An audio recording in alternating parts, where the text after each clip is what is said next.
não toquem nos meus ungidos.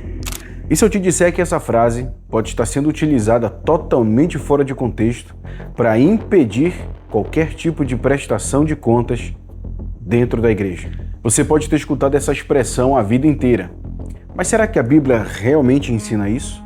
Essa frase nós encontramos no Salmo 105, versículos 14 e 15.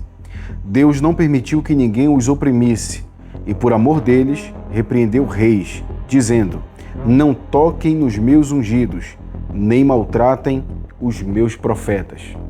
E essa mesma expressão também aparece no livro de 2 Crônicas, capítulo 16, versículo 22. Mas aqui está o detalhe que quase ninguém vai te explicar.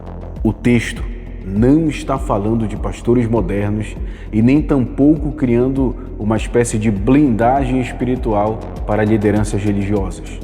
O Salmo relembra a trajetória dos patriarcas Abraão, Isaque e Jacó e de como Deus protegeu seu povo das nações inimigas. O contexto aqui fala sobre proteção divina em relação aos reis pagãos da época, não sobre imunidade contra correções. E aliás, a Bíblia fala exatamente ao contrário da ideia dos líderes intocáveis. Paulo repreendeu Pedro publicamente quando agiu com hipocrisia.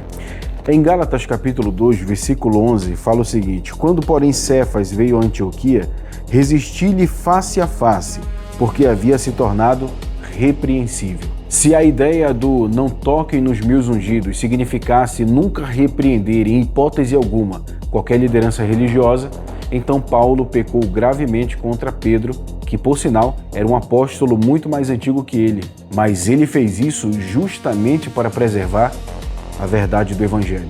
Infelizmente, em muitas igrejas, a passagem não toque nos meus ungidos é utilizada de forma arbitrária para mascarar, suprimir e silenciar denúncias de abuso psicológico, violência espiritual, erros doutrinários e até mesmo pecados morais. Só que o Novo Testamento manda provar os espíritos, examinar todas as coisas e confrontar o pecado.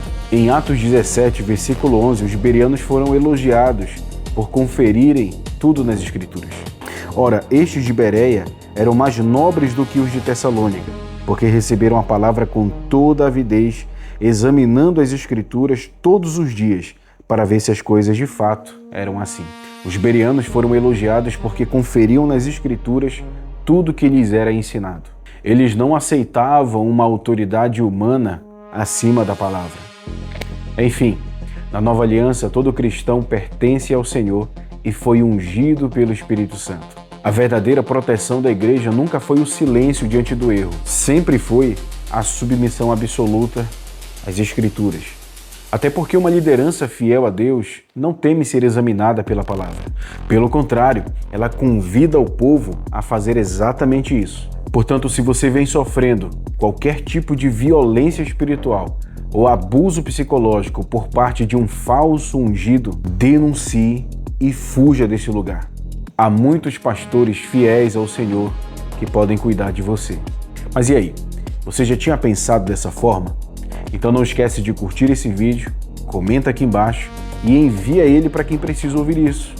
E não esquece de me seguir aqui nas redes sociais.